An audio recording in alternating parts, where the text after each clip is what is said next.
When I first got the call from the attorney telling me I'd inherited the river property, I thought I was inheriting quiet mornings, the sound of water sliding over rocks, and a piece of my family's past. I sure didn't think I was inheriting a fight. But if there's one thing I've learned in the last year, it's that peace and property lines don't mean much when you've got a determined HOA president with too much free time and a love for other people's land. I left the city with a U-Haul full of tools and a head full of plans. The cabin was a wreck, a time capsule from the 50s, with wallpaper that peeled if you breathed on it, but it had good bones and a wide view of the river bend that made every splinter worth it. I spent weeks sanding floors, patching joists, putting in new windows, sweating through work gloves until my hands felt like rope. Every night, I sat on the porch, sipping a cheap beer, dreaming about a dock, maybe a fire pit by the water, a place my friends could come fish and tell lies about the size of their catch. It was supposed to be my sanctuary. Then one morning after the spring thaw, I hiked down to the water to see what winter had done to the place. The river had shifted just enough to carve a new clearing, flat, perfect, almost inviting. And there in the middle of it, like something out of a bad dream, sat a brand new shed. Metal siding, fresh concrete slab padlock on the door, like it had been dropped from the sky. I just stood there for a minute, not mad yet, just confused. But confusion turned into something else when I saw the tire tracks deep ruts from a heavy work truck, and then noticed the siding color matched the HOA development half a mile up the hill. I cracked the hinges off that lock, didn't even hesitate, and stepped inside. The smell of stale cardboard hit first, then the sight of boxes stacked to the rafters. Labeled in neat blue marker, Unit 2, Seasonal Karen Desk. In the back corner sat an old HOA fridge, wreaths, string lights, busted equipment. Somebody had turned my Riverfront into their personal storage locker. I locked the door back up and walked to the house, too stunned to even cuss. That night, I made a list of suspects, and at the top was the one name everyone in this county knows, Marcia Keaton, president of the Riverview Heights HOA. Marcia's the kind of woman who signs her emails warmly, but would tow your car at Christmas if the wreath was the wrong size.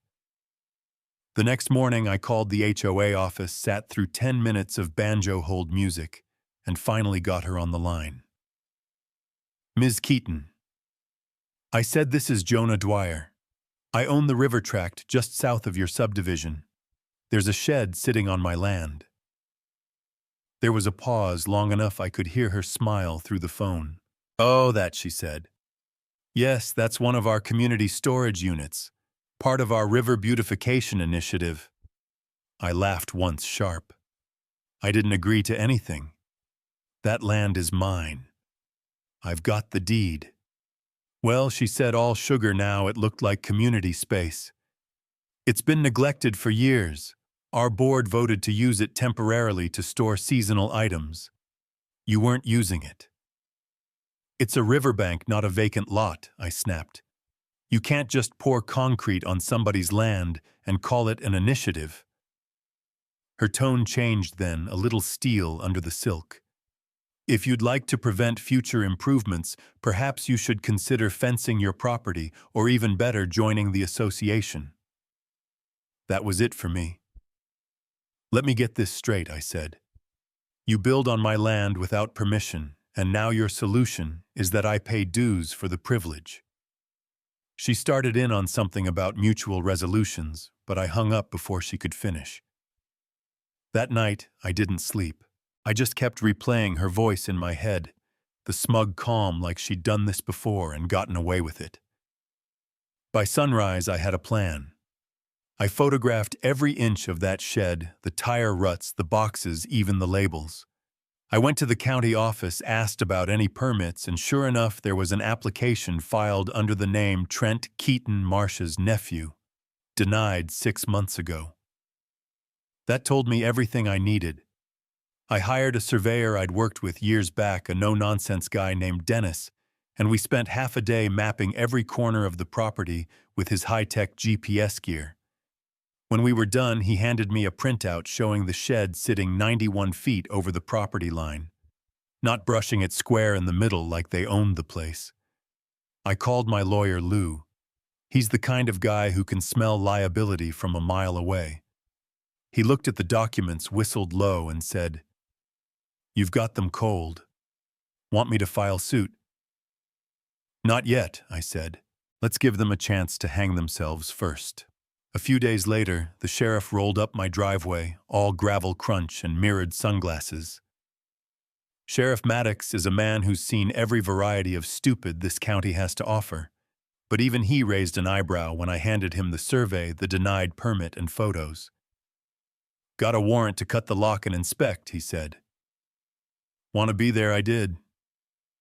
We rode down together, the shed gleaming smug in the morning sun. Maddox knocked once, then snipped the lock with bolt cutters like he was opening a can of beans. Inside was worse than I remembered. More boxes, files, binders labeled budget adjustments, vendor payments, board only. "Good Lord," Maddox muttered. "This ain't just lawn chairs." Within the hour, he'd called for evidence collection. Deputies came, cataloged everything, yellow tape went up. And that's when Marcia arrived, Lexus, kicking gravel, 2 board members scurrying behind her. "You can't just seize our property," she barked. "This is an active investigation, ma'am," Maddox said, not even blinking. She jabbed a finger toward me. "This man is hoarding land." We had a verbal agreement with his caretaker. "My caretaker's been dead 8 months, I shot back. "Try again." For once, she didn't have a comeback. She just stood there watching as her board's dirty laundry got hauled out box by box, like some kind of suburban mob bust. What followed moved fast. The county prosecutor got involved. Turns out those boxes weren't just junk, they were evidence of fraud. Fake invoices, duplicate payments. HOA funds funneled straight into Trent Keaton's contracting business. Word spread through Riverview Heights like fire in dry grass. An emergency HOA meeting turned into a shouting match. Members resigned, one even wore a wire and caught Marcia admitting, "If they dig deeper, we're all screwed."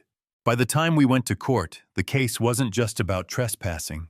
It was about embezzlement, forgery, conspiracy. The judge listened stone-faced, then ruled that the shed was to be forfeited to me as part of restoring the property. The HOA was ordered to pay $92 grand in damages and legal fees. Lou grinned and clapped me on the shoulder. "Congrats! You just inherited a shed." Back on the property, I turned that metal box into something I could be proud of. Stripped it down, put up cedar siding, built shelves, ran power. Hung a wooden sign above the door that said, "Built by Marcia, seized by Jonah, forever a warning." The HOA tried to appeal, but it went nowhere. They can't even step foot near my land without written consent now.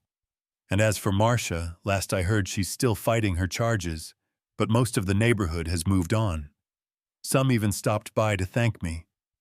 One guy brought banana bread and called it the most satisfying HOA drama in county history. These days, my ridge is quiet again.